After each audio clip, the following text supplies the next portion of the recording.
Bapak Ibu dan saudara-saudara yang terkasih, berjumpa lagi dengan saya, Frater Antonio Sabtono dalam acara Sikat Pan, Sikat edisi panggilan. Pada kesempatan kali ini, saya akan mewawancarai atau bertemu, sharing dengan narasumber kita. Siapa dia? Mari ikuti saya.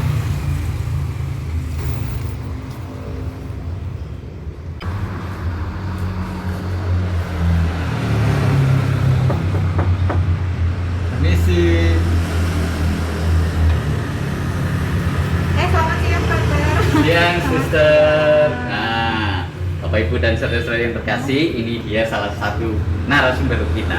Tetapi sebelum kita perkenalan dengan Suster ini, mari kita berkeliling dulu melihat-lihat susteran gitu ya, tempatnya para suster. Mari, Suster silahkan dibimbing. Silakan masuk ke rumah kami. Ya.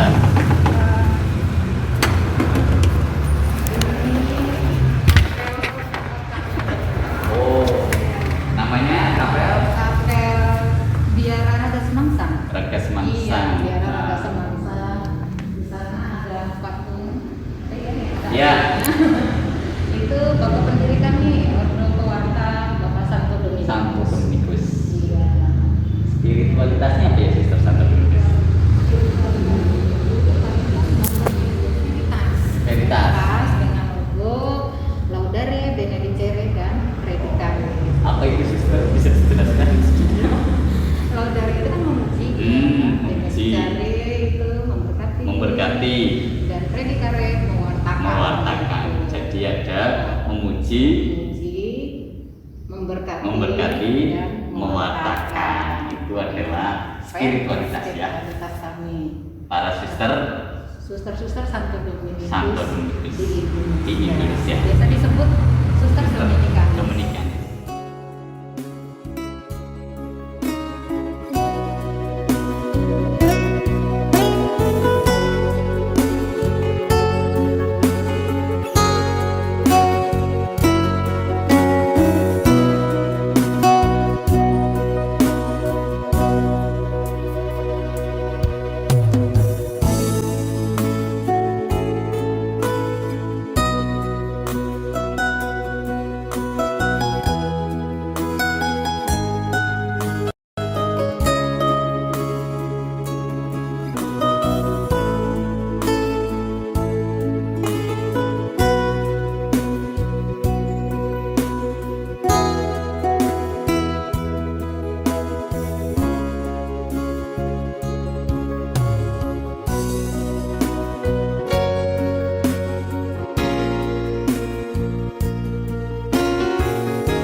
Ini adalah Yayasan Santo Dominikus. Santo Dominikus, Iya, ini yayasan yayasannya kami. ya. Iya. Nah, Yayasan Dominikus ini membawahi unit-unit yang ada di sekolah kami di sini. Tapi sebelumnya ini adalah salah satu cabang yayasan di Purwokerto. Oh, salah satu Iya, cabang. salah satu Tapi ada cabangnya. cabang lainnya ya? Ada, pusatnya ada di Yogyakarta. Pusatnya di Yogyakarta. Nah, 3 cabang lain lagi adalah di Cimahi, Cimahi, Cirebon, dan juga Yogyakarta. Yogyakarta. Nah, ini salah satu yang di Purwokerto. Iya, ya. begitu. Nah, di Purwokerto ini membawahi 5 unit. 5 unit. Apa Iya. saja itu, Suster? Yang di sini unit barat namanya Iya. ya. Ada TK Santa Maria. TK Santa Maria. Nah, untuk di sana unit-unitnya, ruangan-ruangannya, ruangan. sementara yang di sini adalah taman bermain untuk anak-anak. Oh, ya, untuk yang TK Santa Maria. Santa Maria. Nah, kita ke sana Ya, lagi. mari. Untuk yang unit SD dan SMP.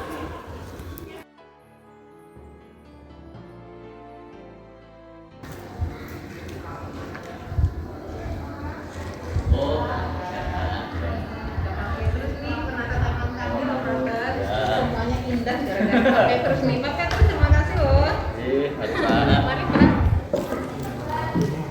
Ini unit SD Santa Maria. Unit SD Santa Maria. dari letter L sana Iya. sampai ke sana. Itu unit SD SD Santa Maria. Ya, mari sister. Ruang guru. Oh, Ruang gurunya ya, yang dan dulunya kelas. itu dan kelas ya. Lapangan basketnya ini gabungan dengan anak-anak SMP. Gabung dengan anak-anak SMP. Iya, basket dan juga ini bermainnya bersama-sama. Oh. Tapi karena saat ini masa pandemi, Pandemi. anak-anak semua tidak ada di tempat Tidak, ya. ya. Nah, sementara yang untuk SMP Susteran Hah? itu dari unit ini. Unit ini. Iya.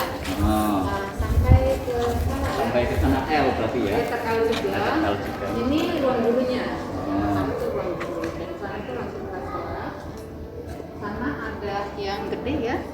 Gedung besar tuh. Ya. Itu adalah yang bawah kantin koperasi. Bawah kantin koperasi yang Yang atas. di lantai 2 itu perpustakaan SD untuk SD dan SMP, tapi masing-masing ya. Masing-masing, ada Nah, di yang sini. atas itu lantai 3 Lantai untuk tiga, aula. aula. Aula untuk ketika kita ada acara kebersamaan kita bisa memakai bersama-sama baik unit Santa Maria dan juga SMP Susteran. Nah, ini kan unit barat ya. Ya. Tadi saya bilang 5 unit ya. Ah. Santo Dominikus itu membawahi 5 unit itu. Yang untuk unit barat sudah, yang unit timur itu ada TK Santo Yosef Kota Santo Yosef dan juga SD Santo SD Yosef. Santo Yosef. Nah, ada di di unit timur. Unit timur ya. Iya, SD Santo Yosef. Iya. Ya. Nanti dimunculkan lagi. Begitu, Ya, Frater. terus ini Iya, sister, Frater. ini kan karya Sister OP di dunia pendidikan. Ada nggak selain yang pendidikan? Ada. Yang selain pendidikan itu adalah karya kesehatan. Karya kesehatan. Ya, itu Rumah Sakit Santa Elizabeth Purwokerto yang tadinya kita lewati Iya. atau tidak ya. Nah, itu rumah sakit yang lama, tetapi saat ini sudah pindah di Jalan Dokter Angka. Seperti Sekarang itu. berada di Jalan Dokter Angka. Selain karya kesehatan itu Kesehatan. Rumah Sakit Elizabeth, juga ada klinik Adi Dharma. Oh, ya. ada klinik. Tetapi kami hanya membantu para imam ya, itu punya Oh. keuskupan. Nah, kami Suster OP hanya sebagai pengelolanya saja. Dan juga yang karya sosial. Karya sosial, Karya apalagi sosialnya itu Hening Gria ya. Oh, di Hening Gria Hening Gria. itu juga untuk retret untuk tempat untuk healing, untuk rekoleksi dan juga untuk retret. Itu juga milik keuskupan. Suster OP hanya untuk pengelola Pengelola saja. Ya, Suster, kita kan baru saja ngobrol tentang karya-karya Suster OP. Nah, sekarang ya tidak baik rasanya Bapak Ibu kalau hanya mengenal karya Suster tetapi juga tidak mengenal pribadinya Suster, bagaimana Suster menjalani proses panggilan sebagai Suster. Maka mari kita ikuti terus tetap dalam acara program Sikat Pan, Sikat edisi panggilan. Mari check out.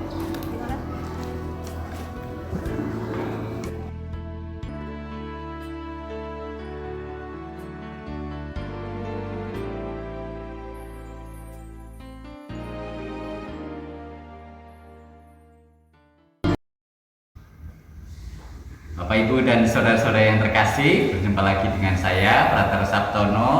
Nah, dalam kesempatan kali ini Sikat Pan, Sikat edisi panggilan akan membawa atau mengenalkan narasumber kita. Nah, siapa dia? Kita akan kenalan dengan narasumber para suster. Bapak Ibu dan saudara-saudara yang terkasih, ini dia mereka, narasumber kita. Halo, Ah. selamat pagi. Nah, silahkan memperkenalkan dulu nama ya, perkenalkan nama siapa, terus panggilannya biasa dipanggil siapa, itu aja dulu. Oke, terima kasih Frater. Ya, Perkenalkan, nama saya Suster Averina OP. Biasa dipanggil dengan sebutan Suster AP. Terima kasih. Saya Nah, Suster Alberta. ya, Suster. Suster Alberta OP. Iya. Apalagi Frater ada yang mau ditanyain nggak? Namanya cuma Suster Alberta, panjangnya gitu. Aduh, panjang Frater kalau nama saya. Kalau kami di OP ada ditambah namanya Suster Maria Alberta gitu. Terus ada Maria Averina Averina. gitu. Itu jadi menciri khas OP gitu ya. Betul. Depannya Belakangnya ditambah OP. Maria. Maria. Iya. Belakangnya ditambah OP. Nah, Wah, iya. supaya menjadi spesial ordo pengkhotbah gitu ya, Suster OP. Ya, Bapak Ibu dan saudara-saudari terkasih, itu dia mereka narasumber kita, Suster APOP dan Suster Alberta OP. Nah, kita kan baru mengenal mereka namanya saja. Mereka itu berkarya di mana? Saya juga nggak tahu ya. Maka kita bertanya saja kepada narasumber kita. Suster AP sekarang berkarya di mana? Saat ini saya berkarya di Yayasan Pendidikan Di Purwokerto. di Purwokerto. Oh ya. Masa di mana? Yo, Kita di Purwokerto ya. mungkin kan sekarang zamannya streaming, mungkin susternya di sini tapi pekerjaannya di sana kan bisa gitu ya. Nah, kalau Suster Al, Kalau saya tugasnya di Rumah Sakit Santa Elizabeth Purwokerto. Itu. berarti mereka ini berkarya di dua bidang yang berbeda. Satu di bidang pendidikan, satu di bidang kesehatan seperti itu ya. Suster Al dan Suster AP. Nah, Bapak Ibu dan saudara-saudari yang terkasih, itu tadi perkenalan singkat tentang Suster AP dan Suster Alberta. Nah, sekarang kita akan bertanya tentang bagaimana sih mereka itu memulai panggilannya sebagai seorang suster. Nah, Suster, saya ingin bertanya, apakah Suster Alberta dulu ya? Suster Alberta itu dulu pernah memiliki keinginan untuk menjadi seorang suster ketika waktu kecil. Nah, silakan Suster. Ya, terima kasih Frater. Kalau saya memang awalnya dari kecil itu ingin jadi suster karena di lingkungan rumah saya dan di lingkungan tempat saya bertumbuh itu memang ada bersama dengan suster-suster.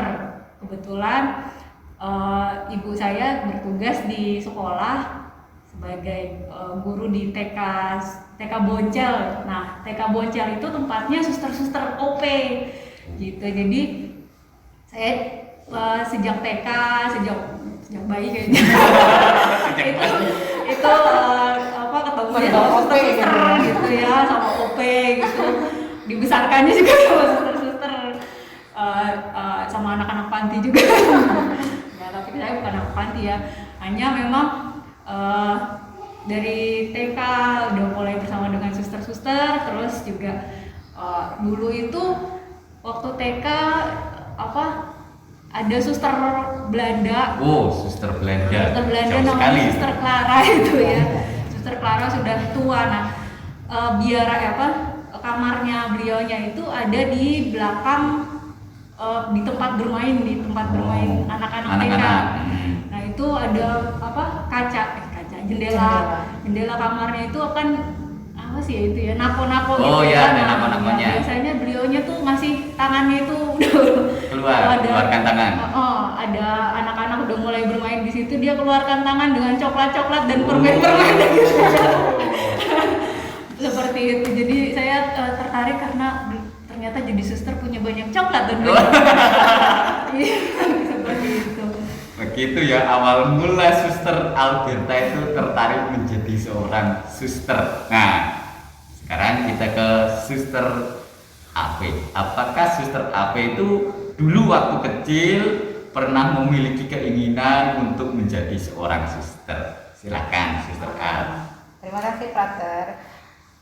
Kalau saya mungkin berbeda ya dengan Suster Alberta. Kalau untuk jadi seorang suster itu kan harus agama Katolik ya. Iya. Nah, sementara saya itu adalah mayoritas keluarga Kristen. Bapak ibu saya HKBP gitu. Jadi saya masuk Katolik itu usia ketika saya masih SMP kelas 3. SMP kelas 3 itu saya tinggal bersama nenek ya. Kalau orang Batak mengatakan itu opung. Opung, terus saya bersama 3 adik saya. Di situ kami diminta untuk masuk Katolik karena ada 2 bibi saya yang Katolik. Nah, mulai dari situlah mungkin awal panggilan saya ketika saya memang harus masuk Katolik dulu gitu. Dan awal masuk panggilan itu punya panggilan sebagai suster itu pada saat saya SMA kelas 1. Pada saat acara ada perayaan Natal bersama, waktu itu saya masih Miss Dinar juga ya di sana, waktu itu namanya Remaka, Remaja Katolik. Pada saat Natal saya terpilih berperan sebagai seorang suster, namanya waktu itu Suster Beata. Nah, mulai dari situlah mungkin awal panggilan saya, karena saya sering disebut bukan nama saya lagi gitu ya.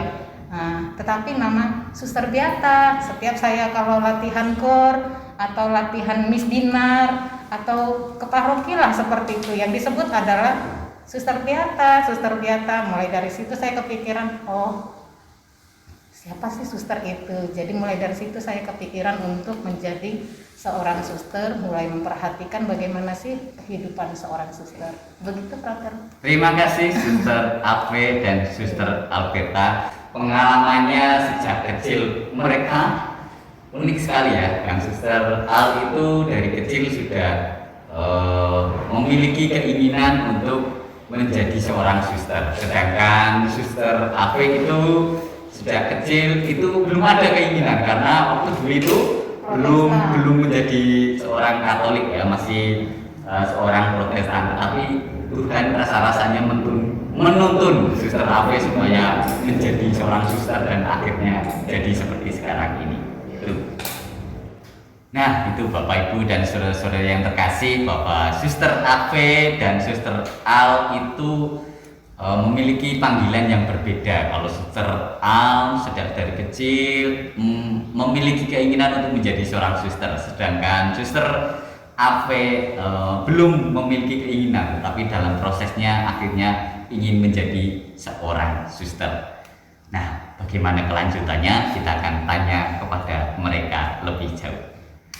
Suster Ave. Ya, sekarang ke Suster Ave. Bagaimana prosesnya itu dulu yang belum memiliki cita-cita ingin menjadi seorang suster, kemudian kok akhirnya menjadi seorang suster. Bagaimana proses dan kisahnya? Silakan Suster diceritakan. Oke, terima kasih Frater. Prosesnya panjang, panjang banget. Ya semoga saya bisa singkat ya. Iya, terima kasih. Kalau proses panggilan saya, tadi saya sudah berawal dari saya dari keluarga Protestan, terus disitulah menurut saya bahwa panggilan saya itu dimulai ya. Kalaupun sebenarnya Tuhan mengatakan, kalau Tuhan menghendaki sesuatu itu bahwa saya dipanggil dari sejak kandung ibu saya mungkin. Tetapi proses panggilan saya ketika saya merasa waktu itu saya dipaksa sebenarnya untuk menjadi seorang Katolik gitu.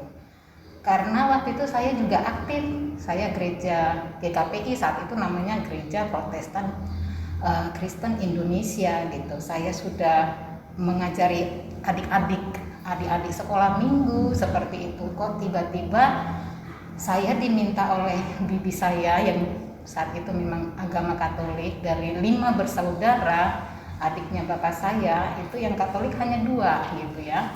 Nah, mereka menghendaki saya itu dan ketiga adik saya, karena kami tinggal bersama dengan opung atau nenek, kami berpisah dengan bapak kami itu tinggalnya di Samosir ya. Setelah itu diminta, nah saya waktu itu kan kelas 3 ya, sudah bisa berpikir tanpa alasan saya diminta untuk pindah. Itu sebenarnya saya berontak. Waktu itu ketika katekumen sampai 3 kali ya itu tuh saya nggak mau. Saya absen, tapi 3 adik saya oke gitu ya. Kelas 3 kan saya pulang itu lama ya, saya lama-lamain dengan banyak alasan, saya kursus lah, saya apalah gitu, try out karena mau heptanas saat itu. Akhirnya setelah beberapa kali saya memang tidak ikut katekumen, adik saya nih laporan tuh ke namburu saya, ke bibi saya gitu. Itu tuh si kakak tidak ikut katekumen. Wah, baru ketahuan saya. Nakalnya ketahuan gitu. Terus setelah itu ketika harus pelajaran lagi, saya harus dijemput dari sekolah. Terus kalau misalkan walaupun kami belum Katolik kan waktu itu, karena memang masih proses, diharapkan supaya tidak gereja Protestan lagi gitu ya, bukan ke GKPI lagi gitu. Saya dipaksa untuk masuk gereja Katolik gitu. Nah saya nggak mau, padahal kan itu gerejanya itu sama masuknya hari Minggu jam 8 pagi, dan gerejanya itu depan-depanan, Katolik di seberang, Protestan GKPI-nya di sini, jadi hanya jalan raya gitu ya, jamnya bersamaan. Nah suatu ketika saya misa pagi, saya karena banyak orang ya, saya diem-diem gitu, ternyata ada bibi saya masih tetap ke gereja GKPI, tetapi memang ada laporan lagi. Mulai saat itu saya satu malam itu khusus untuk yang muda-mudi, akhirnya diantar sama bibi saya, pokoknya jangan ke gereja GKPI lagi, seperti itu. Ya sudah, mulai dari situ saya masih saya ingat sampai sekarang itu, kalau gereja Katolik itu kan hening banget ya. Baru mau air suci gitu, saya nggak tahu buat tanda salib itu seperti apa, apaan sih ini gitu ya. Tapi ketika di pintu gereja itu saya melihat, wah orang berlutut, suasananya hening banget gitu ya. Di situ saya merasa tersentuh sekali, tersentuhnya itu wow gitu ya, ini ya gereja Katolik begini. Saya nggak tahu, saat itu saya merasa saya dengan enjoy-nya masuk ke dalam. Pada saat perayaan Ekaristi pun, sepanjang Ekaristi saya enjoy sekali gitu. Jadi mulai dari saat itu, untuk kedepannya lagi, untuk selanjutnya saya tidak perlu diantar lagi. Jadi udah dengan sendirinya untuk ke gereja Katolik gitu. Itu proses yang pertama. Terus yang kedua, awal panggilan saya lagi itu adalah gak tahu ya, karena udah ketertarikan gitu, saya bersyukur kepada Allah ya, karena Tuhan itu memberikan teman yang rasanya itu yang aktif di gereja, teman sekolah saya waktu di SMP. Nah saya ikut bersama-sama dengan dia gitu, ayo masuk Remaka yuk gitu. Saya masuklah Remaka, waktu itu remaja Katolik, tetapi tugasnya seperti Miss Dinar saat ini gitu, aktif gitu. Nah pada saat Natal ya, seperti tadi saya diungkapkan di awal, disitulah awal panggilan saya, ketika saya pada saat Natal itu dipilih untuk berperan sebagai seorang suster. Dan setelah selesai Natal itu, untuk ke depan itu saya dipanggil selalu itu bukan dengan nama asli saya lagi, Tapat Maria gitu, bukan gitu ya. Setiap perjumpaan dengan Romo atau dengan kakak pembimbing Remaka seperti Suster Beata, bahkan suster-suster yang suster KYM ya di sana itu, ayo suster Beata, seperti itu. Nah mulai dari situlah awal panggilan saya yang rasanya membuat saya semakin tertarik untuk melihat siapa sosok suster itu gitu. Nah ditambah lagi memang suster KYM itu juga yang selalu merawat bapak saya, kan sering sakit ya, sakit jantung, jadi bolak-balik masuk rumah sakit suster-suster KYM yang ada di sana. Jadi semakin mencintai dan semakin ingin lebih tahu banyak tentang suster itu. Seperti itu, Frater. Nah, nggak berhenti sampai di situ. Pada saat SMA, saya sudah mantep ingin menjadi seorang suster. Saya bersama 4 teman saya yang Miss Dinar ingin menjadi seorang suster. Kami sudah membuat surat pengajuan kepada Romo Paroki, waktu itu Romo Supriyanto namanya, dari Projo Semarang, itu Romo Paroki kami. Kami waktu itu direkomendasi untuk masuk suster PIJ yang ada di Jawa Timur gitu ya, Suster Sang Timur gitu. Nah tapi ternyata saat itu mama saya tidak mengizinkan gitu ya, dengan alasan saya itu masih labil katanya, takutnya nanti hanya berapa bulan terus kamu keluar, apalagi itu tempatnya kan jauh gitu ya, jauh sekali gitu. Jadi memang tidak ada izin ya sudah, akhirnya mama saya tidak hanya berhenti di situ ya, dia hanya tidak mengatakan tidak boleh, itu tidak. Jadi kamu cari kerja dulu supaya lebih matang dulu, nanti kalau suatu ketika nanti kamu keinginan itu masih ada, nah silahkanlah gitu. udahlah saya merantau lah ke Bandung gitu ya. Namanya panggilan ya. Dari Medan ke Bandung. Saya nggak berhenti gitu ya. Di sana bersama kakak saya di Lala, yang kakak saya juga persis di atas saya itu juga pengen jadi suster gitu ya. Kami sering berkunjung ke susteran PI yang ada di Kebonjati Waringin gitu. Kami kadang misa ke sana terus sekalian untuk kunjung susteran gitu. Ketika ada kesempatan liburan dari kerjaan atau juga pada saat Natalan atau momen tertentu kami sering main ke sana kunjung susternya. Iya, jadi sering ke sana, dan saya itu bersama kakak saya sering kami selalu diundang tuh. Ada 1 tahun program mereka itu program untuk panggilan. Jadi selama tiga bulan ya, dalam 1 tahun 3 bulan sekali itu rekoleksi panggilan pertama sampai ketiga saya ngikutin karena memang ada izin dari kerjaan. Itu kan 2 hari ya nginep di susteran PI yang ada di Waringin. Tapi yang pada saat terakhir di saat itu untuk memutuskan ya mantepnya untuk menjadi seorang suster gitu, justru saya berusaha keras supaya saya mendapatkan izin gitu ya, tapi tidak diizinkan sama sekali. Jadi memang pada saat yang keempat itu, rekoleksi panggilan yang keempat, di situ saya tidak bisa malah ya, nggak ikut. Saya dikontakin sama Suster Theodorin waktu itu, tapi ternyata ya memang tidak bisa. Nah, dari pengalaman itu saya merasa ya ini bukan panggilan saya, Tuhan nggak menghendaki saya mungkin ya untuk masuk suster PI, karena berusaha untuk mendapatkan izin tapi ternyata tidak diizinkan gitu. Ya saya berpikir oh mungkin Tuhan belum menghendaki saya untuk saat ini, atau mungkin juga Dia tidak mengizinkan saya untuk masuk suster OP. Nah, dari pengalaman ini saya merasa udah nggak tahu ya, waktu itu saya merasa panggilan saya itu tahun 2001-2002 sepanjang itu nggak ada lagi panggilan. Saya merasa nggak memupuk panggilan saya lagi. Ya tetap aktif di Mudika, di tempat saya bekerja di perusahaan di Bandung dengan teman-teman, tapi saya tidak merasakan lagi ada panggilan sepanjang sampai tahun 2006 gitu ya, 2006 awal. Nah, mulai lagi panggilan itu muncul pada saat teman saya yang dulu tuh teman saya yang dulu yang berempat itu kan masuk satu ya, suster Ana. Itu teman saya tuh, Suster Yulita namanya, Suster Yulita PIJ, yang selama ini tidak ada kontak sama sekali ya. Nah, waktu itu masih SMS belum WA-an. Itu dia nggak tanya kabar, nggak basa-basi apa, cuman hanya menanyakan SMS-nya itu, kemana aja kamu selama ini? Apa yang sudah kamu dapatkan dari dunia ini? Waduh, pertanyaannya ya Allah. Ini jelek gitu ya. Lah, saya tuh ya ampun, nggak tahu ya, ketika membaca SMS itu, saya merasa seakan-akan bersalah.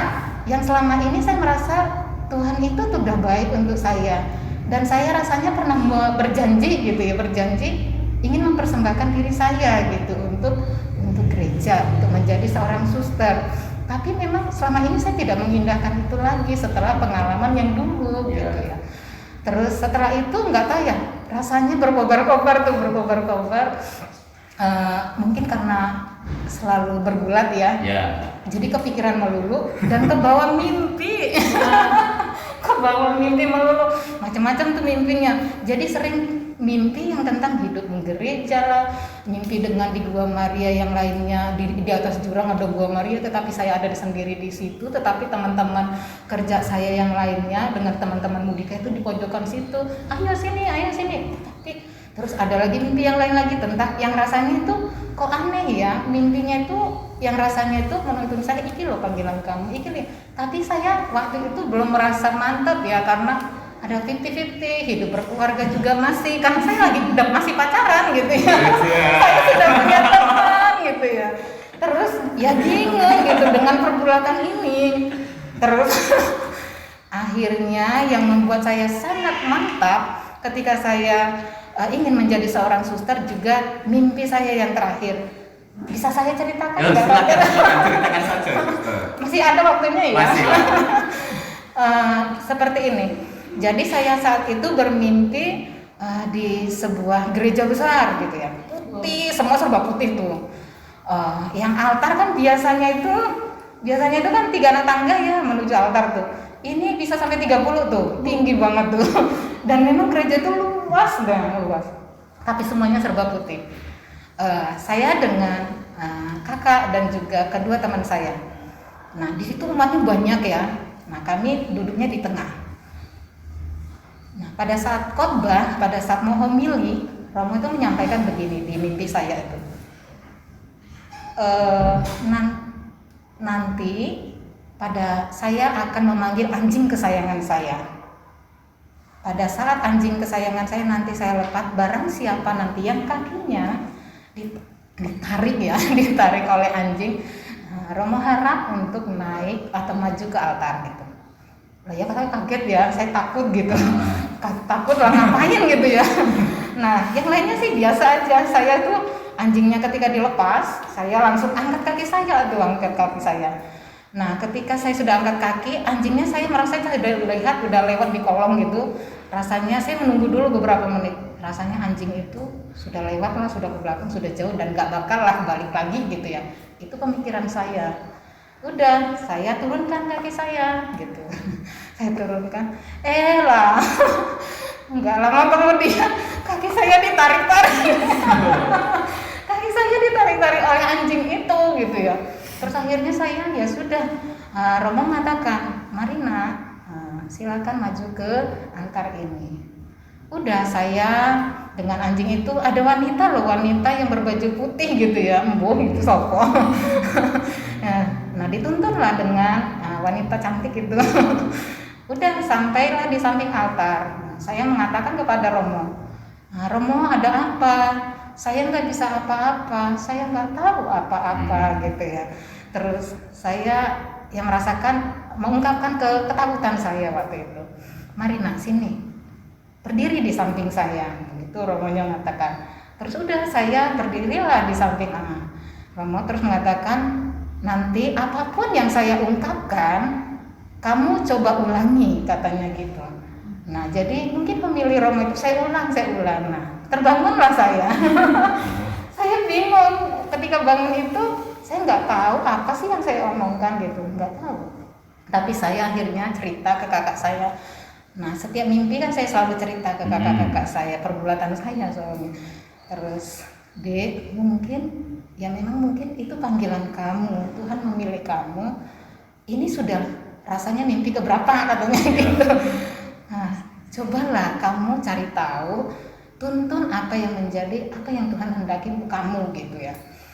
Ya sudah, mulai dari situ saya mencoba mengikuti suara hati saya. Saya sering sharing dengan Ko Edwin, bos saya waktu itu di kerjaan, dia juga koordinator Mudika waktu itu di perusahaan saya gitu ya.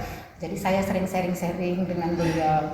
Saya juga ungkapkan pergulatan saya bahwa ini loh, saya bingung kesusaran apa, saya sudah mantep nih gitu. Kenapa kamu bingung? Kan kita punya Suster Hermin gitu, yang biasa bersama kita kalau datang ke sini gitu. Nanti ungkapkan lah, kan nggak jauh tuh di Cimahi gitu. Nanti kalau datang ke sini ya nanti kamu ungkapkan ya, kamu cerita saja gitu. Oh ya baik, terima kasih ya kok gitu. Udah, mulai dari saat itu suatu ketika dipertemukanlah dengan Suster Hermin. Nah, dengan Suster Hermin udah banyak, saya sering SMS ya, sering ganggu beliau. Suster, apa tuh tarekat, apa sih kongregasi, apa sih ini? Nah, jadi saya sering mengganggu. Akhirnya suatu ketika Suster Hermin itu mengatakan, supaya kamu lebih mantap, kalau kamu ada izin dari kerjaan, silakan kamu mainlah ke novisiat, katanya gitu. Kamu akan lebih mengerti siapa suster-suster OP itu. Nah, sebelum kesana live in seminggu saya ngambil waktu itu. Mantap ya, itu pekan suci loh. Pada saat pekan suci, bayangkan di novisiat itu kan acaranya tuh sunyi gitu ya. Bahkan tridium mereka perjamuan ketika Kamis Putih, pada saat Jumat Agung, bahkan sampai Paskah saya di sana itu saya mengikuti kegiatan bersama postulan dan novisiat dan para suster yang ada di novisiat. Dan saya rasanya semakin berkobar-kobar dan semakin mantap untuk menjadi seorang suster saat itu. Pulang dari sana Minggu sore ya, pas Paskah sore naik travel, Suster Elizabeth saat itu mengatakan, bagaimana Maria gitu ya. Ya suster, saya mantap suster, pulang dari sini saya akan ini gitu ya, mantap banget saat itu. Udah, akhirnya memang mulai dari saat itu saya belum ngomong nih ke ibu saya gitu ya. Saya hanya ngomong dengan kakak saya yang ada di Bandung. Mereka cukup mendukung saya setelahnya karena memang saya apa-apa cerita dengan mereka.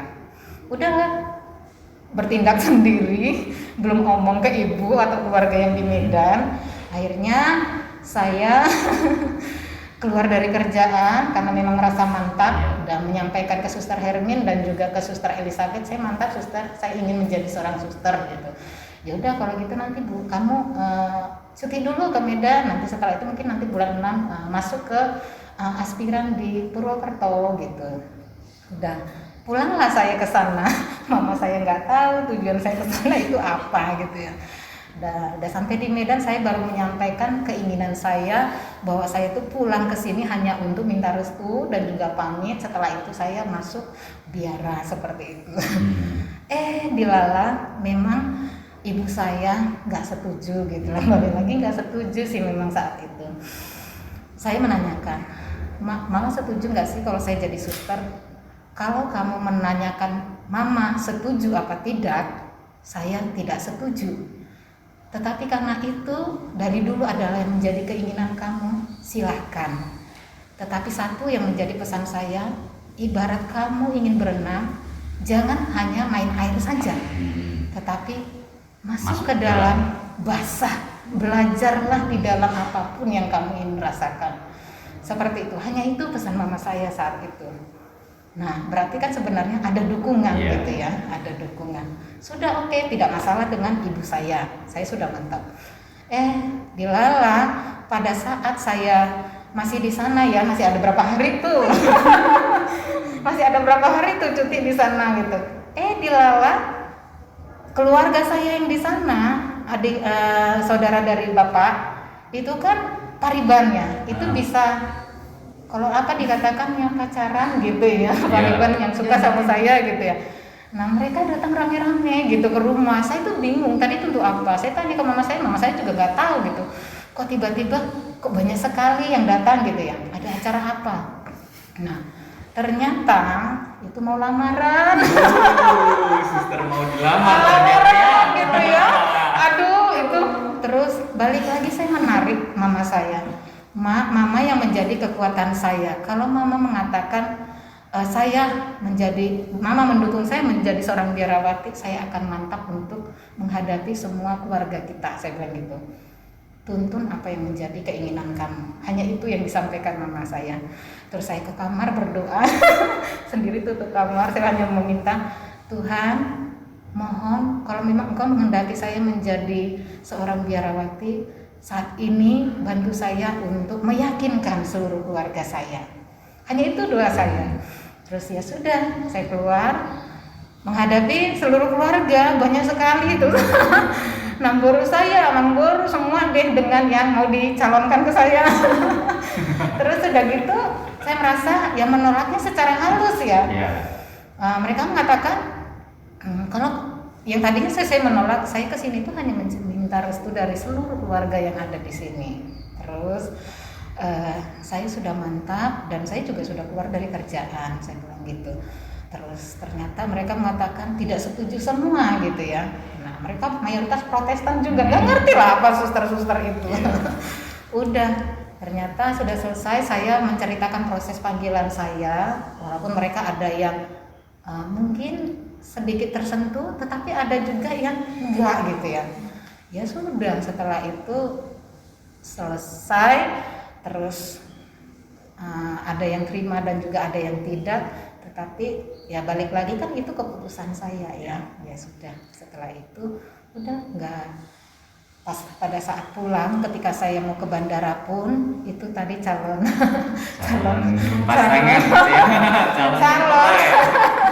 calon dan ibunya. Nah, saya pamitan dengan mereka. Nah, pada saat pelukan tuh dengan saya manggil Mamburu ya ke mamanya.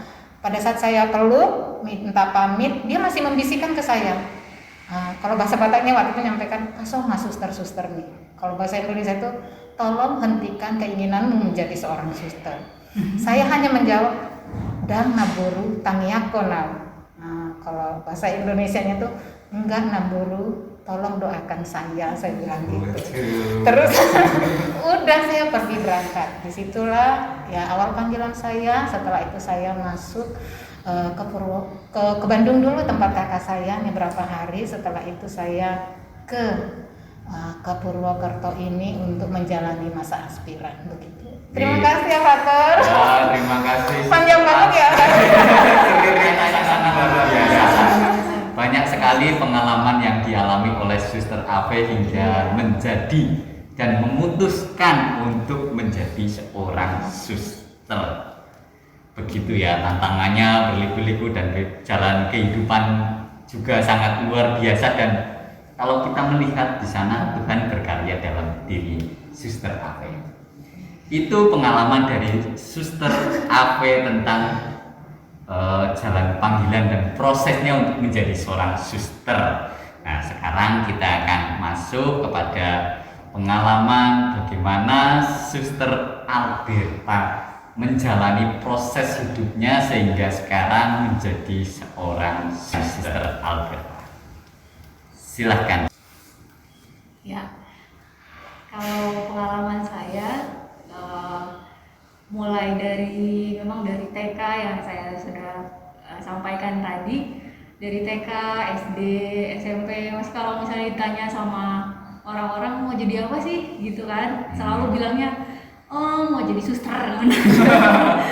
Mau jadi suster. Jadi tapi setelah mulai SMA, mulai kuliah, udah mulai bergoyang. Ya banyak merasa sudah mulai ada tertarik dengan yang lain gitu ya. Banyak hiburan yang lebih menyenangkan daripada jadi suster gitu ya. Jadi kemudian ya setelah SMA itu panggilan itu seolah-olah itu hilang sama sekali gitu ya, karena sudah kalau ditanya mau jadi apa, mau jadi desainer gitu. Gitu sih.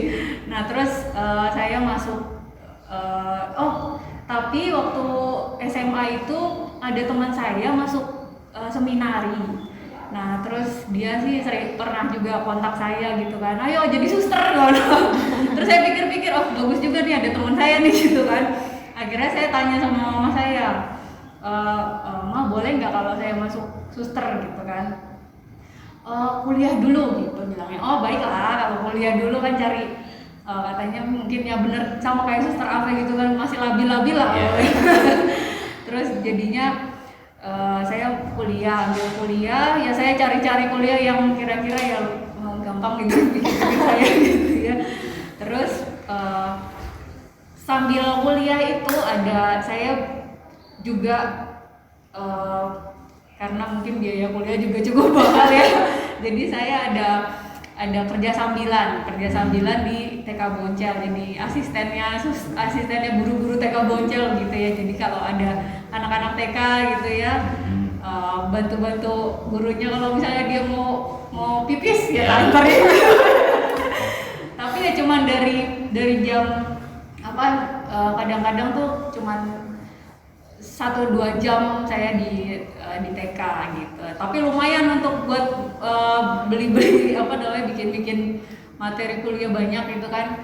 Karena saya juga tugasnya cukup banyak di kampus itu ya. Suruh bikin desain sih memang kalau di kampus itu kan. Terus dan juga diklatnya juga diktatnya juga macam-macam, jadi mahal-mahal gitu. Jadi bayar kuliah honor itu untuk untuk beli diktat gitu. Nah seperti itu.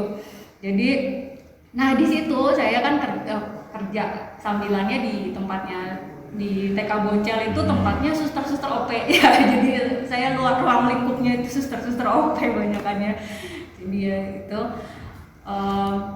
di situ ada Suster Luisi yang jadi kepala sekolah TK waktu itu. Nah waktu itu juga beliaunya nanya, Steri kamu katanya ditanya kata ibu kamu ibu kamu, maksudnya ibunya saya, kamu dulunya pengen jadi suster ya gitu ya. Terus saya bilang, oh, enggak sih suster, itu dulu.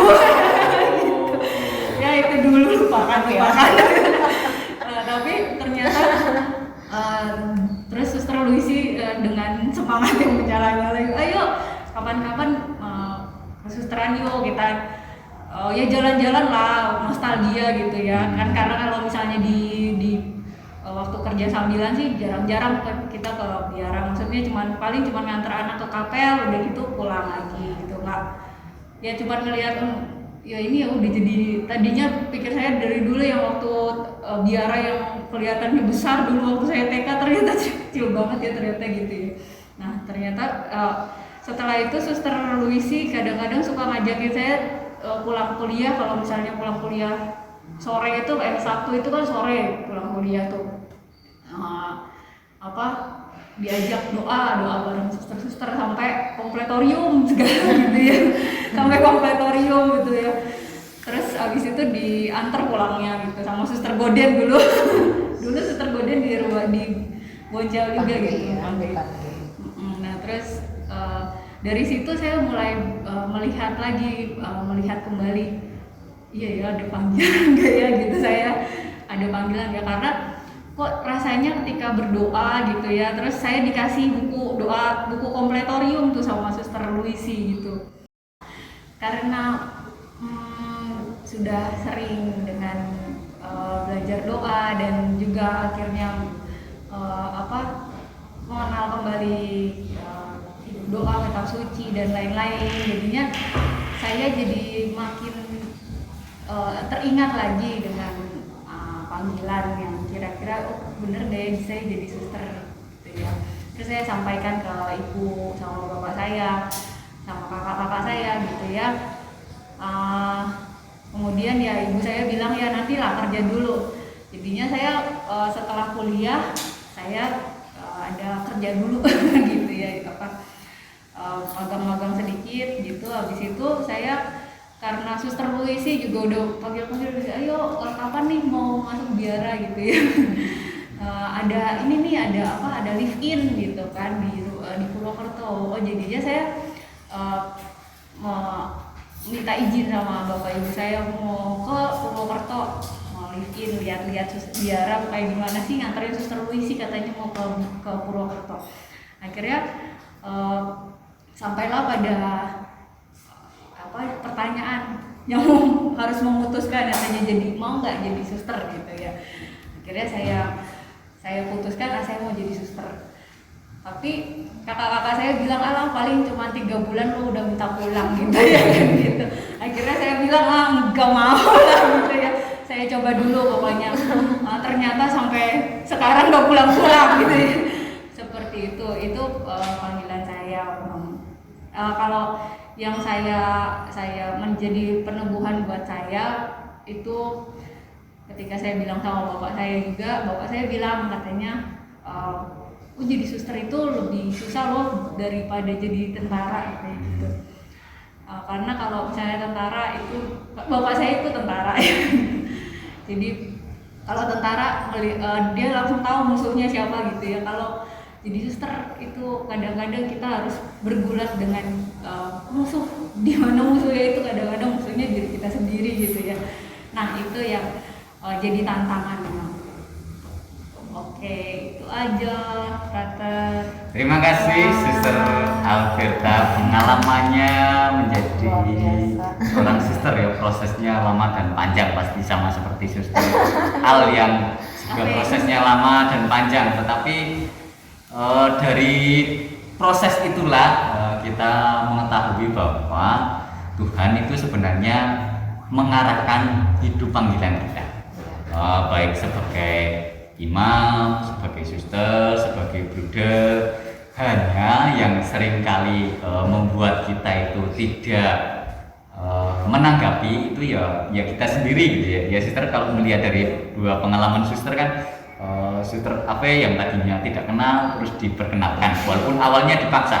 Suster Alberta yang dari kecil sudah memiliki keinginan untuk menjadi seorang suster, tetapi dengan pengalaman dan perkembangannya itu akhirnya lupa gitu ya. Terus diingatkan kembali sama Tuhan untuk dalam pengalaman hidupnya yang akhirnya membuat Suster Al dan Suster Ave juga memutuskan untuk menjadi seorang suster, ya, seorang biarawati. Terima kasih Suster Al dan Suster Ave yang telah berbagi pengalamannya dalam proses menjadi seorang suster. Nah, Suster Al dan Suster Ave, terima kasih bersamanya. Rasanya kita cukupkan sekian dulu sikat panggilan kita di kesempatan kali ini. Sekali lagi saya ucapkan Suster Ave terima kasih dan Suster Al terima kasih. Sama-sama, terima kasih juga Brother. Ya, Bapak Ibu dan saudara-saudari yang terkasih, kita ucapkan sampai jumpa. Sampai jumpa. Salam sikat.